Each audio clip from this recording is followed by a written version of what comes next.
Red Loong is a secret and unique boss fight found in Chapter 1 of Black Myth Wukong. I won't give away any spoilers or anything, but there are some objectives you need to complete in Chapter 2 in order to unlock this boss fight. If you have made it to Red Loong, however, and are having some difficulty beating him, let's talk about some strategies that'll make the fight a little bit easier. As always, I'll cover main attacks and how to counter them. I'll talk about the build a little bit, and then you'll see a full hitless fight. Couple caveats before I start this strategy. I'm going to break down Red Loong's attacks into paw attacks and tail attacks, and also you won't see me resolute strike here a lot, because one thing that Red Loong does a lot is create lightning orbs that kind of float around the screen, and you need to be dodging those. So if you are in the middle of a resolute strike or a counter, you may hit Red Loong, but you'll get hit in the process, and depending on your health and your defense, it may not be worth it. Red Loong will sometimes do in upwards of 3 swipes. They're pretty easy to back dodge.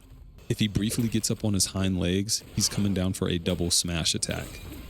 He staggers his right and left paw, he's coming in with 1 single swipe. If Red Loong jumps in the air, he's coming in with a dive attack that is staggered.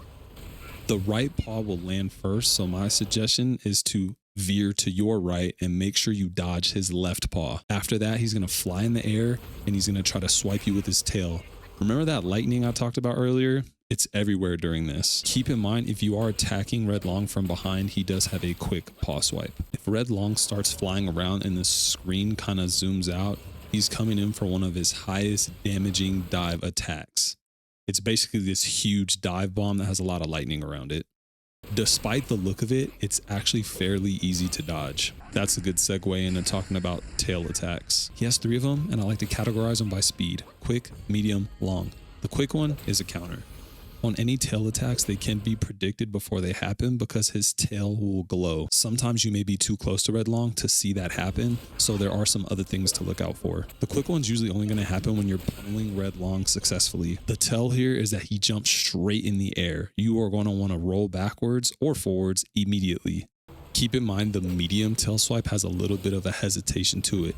He will only go clockwise with this one, so the tell is if his tail sweeps quickly to your left, that one's on the way. The long one is annoying and has a very active hitbox. The tell here is that his tail will essentially slam on the ground. You can also again see the glow before it happens. He will go either way with this, and my advice is to roll the opposite way. Here's a clip of me rolling the same way. Again, you see how weird the hitbox is. Last but not least is an AoE attack that Red Loong will charge, and you will start to see lightning fill in the air. If this is happening, go ahead and run away. If you are close to level 3, this would be a great time to charge up your staff for a big attack. And with that being said, the most important part of this fight is to stagger Red Loong, because you want to destroy the 3 lightning containers that are located on his back.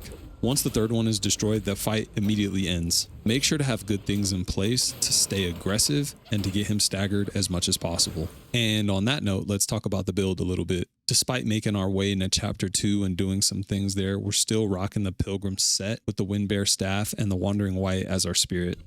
Again, as you know, I am an absolute sucker for critical hit damage, so Keen Insight is what we have for our first relic. For self-advance, I'm still mostly locked in to my staff overall and smash stance. As you can see, there are some things that are built up between stamina, martial arts, and survival. You will see that again, I'm a sucker for critical hit damage. I want to make every hit count. I personally didn't put much into alteration or mysticism, but Cloudstep surprisingly does a good job of building up the stagger meter for Red Loong, so it's worth making that stronger and making it refresh sooner. That's it for the build. Let's check out the fight.